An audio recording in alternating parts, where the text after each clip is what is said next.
Hey everyone, it's Rihanna and welcome back to another video. It has been a while since I've been here with this background because some of you might know that I was actually traveling America for a month.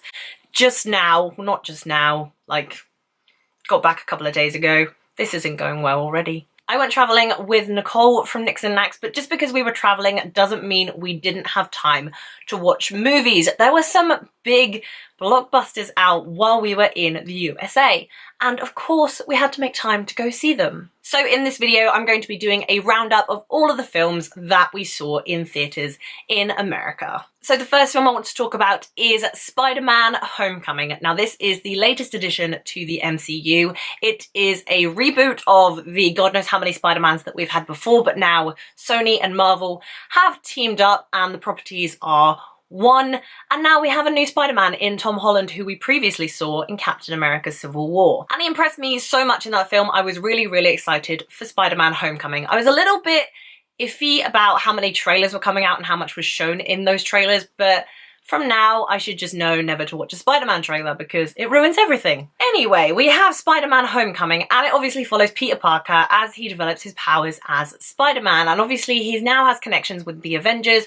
specifically Tony Stark, who is kind of keeping a watchful eye on him as he kind of goes through life in high school and tries to be Spider-Man at the same time, but isn't quite there as an Avenger. And of course, with any Marvel movie, we have a villain that wants to destroy things, and that comes in the form of Vulture, played by Michael Keaton. And for some reason, Michael Keaton just likes playing animals. Batman, Birdman, Vulture. Don't know what's going on in that guy's brain. And overall, I can say that Spider-Man Homecoming was definitely fun. It's not my favourite ever Marvel movie. That still sticks with Captain America Civil War and the Avengers, but it was definitely a fun reboot. It very much felt like if John Hughes had gone to the superhero genre and directed a superhero film. It had really great 80s music, a really great 80s Breakfast Club vibe to it, and I just really loved Peter Parker as a character. He was super innocent, he was super like bashful and shy, and just acted like a normal teenager. That's what I really liked about this movie, that all of the characters, number one, looked like they could be in high school, number two, acted like teenagers. You don't get that very often in teenage movies and TV shows. Most of them are like 30 years old. But I really enjoyed watching the story of Peter Parker. Obviously, it's not another origin film, thank God, because I can't see Uncle Ben die another time, but it was great seeing Peter Parker and his friends and Aunt May and Tony Stark and Happy all together in one movie. I think compared to the last two Marvel movies we had, Doctor Strange and Guardians of the Galaxy Volume 2, this film definitely had better characters, specifically with Peter Parker and his best friend Ned. I really loved them as a pair. They had great chemistry, and the two actors that play them are just brilliant. As I said, I love Tom Holland as Spider-Man / Peter Parker. I think he is fantastic. We also have Marisa Tomei, who plays Aunt May, who has got a lot younger than the last time we saw her, and Zendaya, who plays Michelle, who's kind of the outcast in Peter's kind of circle of friends. I thought they both did a great job, and I also thought Robert Downey Jr. did a great job as Tony Stark / Iron Man. You know, he is Iron Man at this point. There is no one who can replace him. I was quite kind of scared for Homecoming because I thought it would just be the Tony Stark show or just be Iron Man 4, but luckily they let Peter Parker shine. As fun as this movie was with its characters and with its dialogue and with its humour, I think the problem in Spider-Man Homecoming lies with the action. There weren't really that many memorable action sequences. I thought the action sequence with the boat was really cool, and the one towards the end on Coney Island was really cool. But other than that, I really can't remember any of the battle sequences or fight sequences or action sequences. Nothing was truly wow about those scenes. It's a fun movie overall. It has some really great characters and is a great start to the new Spider-Man franchise that I feel that they're going to go with in the MCU. However, it just kind of lacks excitement in its action scenes and just doesn't kind of get to the standard of Civil War and the Avengers. The next movie we saw was called The Big Sick, which I've been wanting to see for the longest time. It tells the story of a man called Camille, who is Pakistani, and a woman named Emily, who is American, who end up falling in love with each other. And it kind of follows them and their relationship as they try and cope with each other's different cultures and just deal with a lot of stuff that goes on in this movie. And The Big Sick is a romantic comedy. It's actually written by the guy who plays Camille, who is actually a comedian, and his wife Emily, as it's based off their true romance.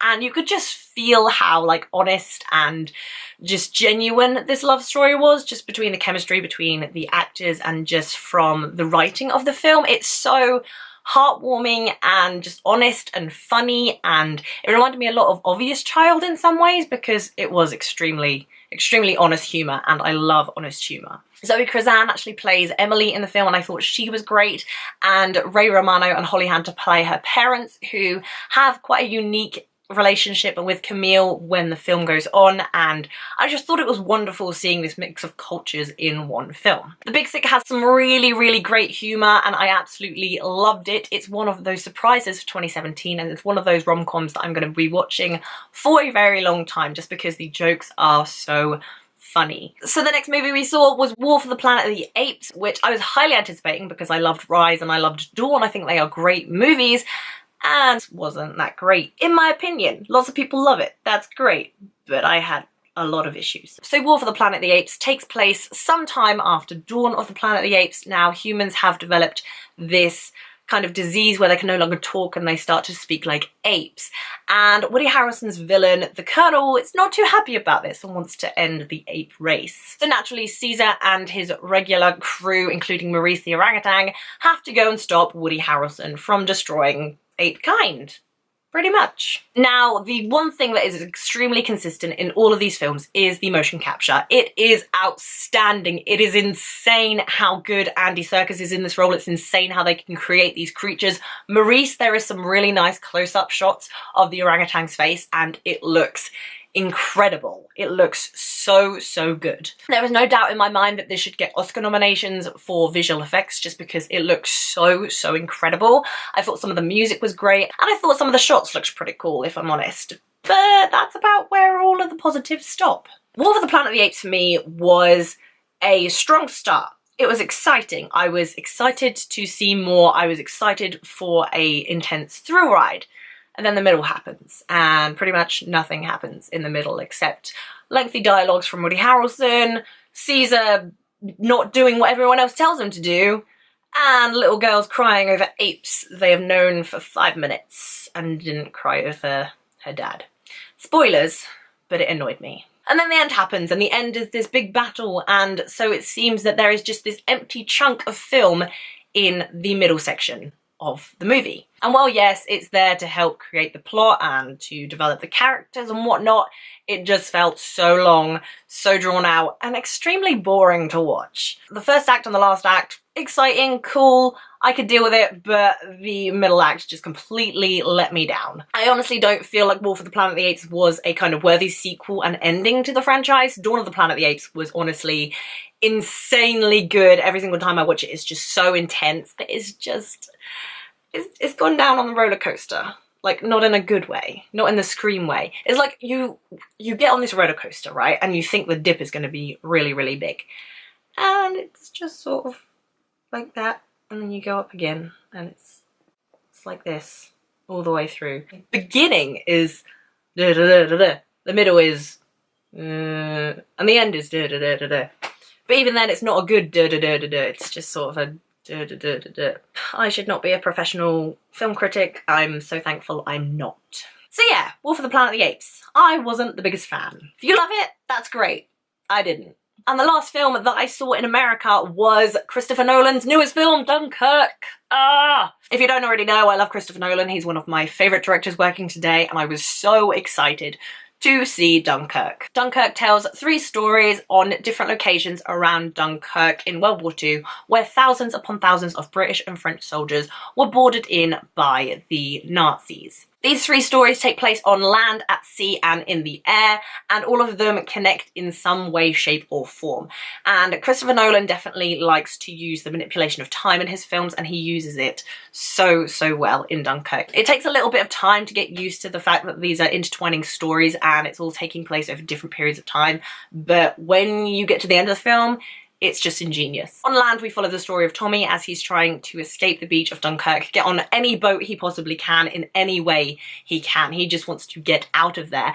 And the odds are not in his favour. Every single time he tries to get off, it's just a hit to the boat or a hit to the shore or something goes wrong. And every single time he tries to do it, it just goes completely wrong. And then we have the story of Tom Hardy's character, who is a fighter pilot in the war, and he's up in the air trying to fight off the Nazi planes. And then the third story is of Mark Rylance, his son, and his son's friend George, who have gone from the English coast to Dunkirk to rescue the soldiers. Now, Dunkirk has some pretty famous faces and a few Christopher Nolan alumni, including Cillian Murphy and Tom Hardy. We also have Kenneth Branagh, Mark Rylance, James D'Arcy, and surprisingly, Harry Styles.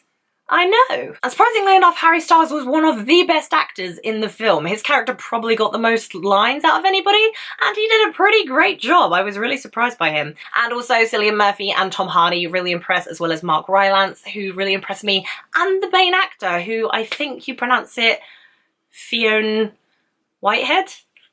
He's a relatively unknown actor, but he really, really impressed me. And the fact of the matter is, Christopher Nolan definitely puts you in the shoes of this character and these characters, and you follow them along the way. And any director who can do that instantly has my respect and approval. I was watching this film, every 5 seconds I was thinking, oh my god, what is going to happen next? These guys can't catch a break. It was so, so intense. Even the first 10 minutes of this film was just insane. The sound design, the cinematography, the score by Hans Zimmer is absolutely fantastic. Every single second I was just on the edge of my seat, shaking. It was so, so intense. I saw Dunkirk in IMAX, and it so deserves to be seen on the biggest screens possible with the best surround sound, because it is just so fantastic to watch and to listen to. Dunkirk may not be the best for characters because there's not a lot of character development in the film, but honestly, I preferred that. I don't want to be stopping and starting to develop some character who I'm probably not going to care about in the end of the film.